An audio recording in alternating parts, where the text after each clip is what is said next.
Hello everyone. भाषा को सीखने के प्रयास में आज सबसे पहले हम ये जानेंगे कि भाषा क्या है। मनुष्य एक सामाजिक प्राणी है। जीवन के विकास के क्रम में सबसे पहले जब उसके पास भाषा नहीं थी, वो क्या करता था? अपने विचारों को, अपनी भावनाओं को केवल संकेतों के माध्यम से या इशारों के माध्यम से एक दूसरे से व्यक्त करता था।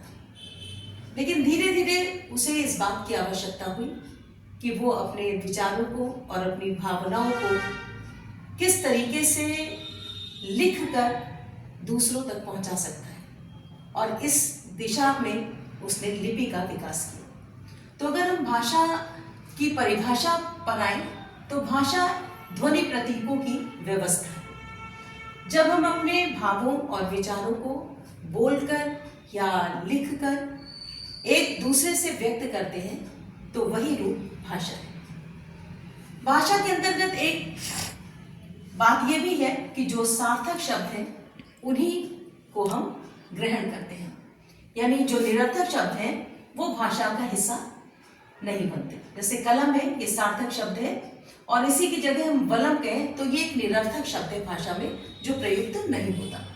अब हम भाषा के रूप पर जाएं तो भाषा के दो रूप हैं इस तरीके से, उच्चरित या मौखिक, और दूसरा है उसका लिखित रूप। यही हमारा प्रारंभिक रूप है, उच्चरित या मौखिक। जबकि हमारे पास मौखिक ध्वनियां थी, हमने उन मौखिक ध्वनियों को पहचाना और इशारों या संकेतों से एक दूसरे से बात की। इसलिए उच्चरित या मौखिक रूप की आधारभूत इकाई क्या है? ध्वनि।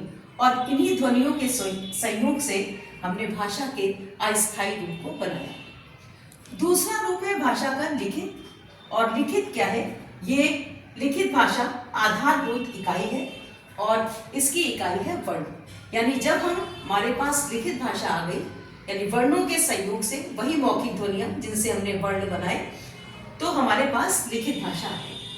अब जो लिखित भाषा थी वो भी कैसे बनी कि जो हमारी मौखिक ध्वनियां थी उनको हमने पहचान देने के लिए कोई एक प्रतीक चिन्ह चुन लिया। जैसे का ही हमारी मौखिक ध्वनियां है, अब हमने उसके लिए भी एक प्रतीक चिन्ह का बना दिया। इस तरीके से हमने अपनी मौखिक ध्वनियों के लिए प्रतीक चिन्ह बनाए। तो हमने अपनी मौखिक ध्वनियों के लिए जो प्रतीक चिन्ह निश्चित किए उन्हीं को हम क्या कहते हैं? लिपि कहते हैं। हिंदी भाषा की लिपि देवनागरी है, जो कि बाईं ओर से दाईं ओर लिखी जाती है। इसी तरह से संस्कृत, मराठी, नेपाली, इन भाषाओं की लिपि भी देवनागरी है। पंजाबी और उर्दू, इसकी लिपि क्या है ये आप हमें कमेंट बॉक्स में जरूर बताएं।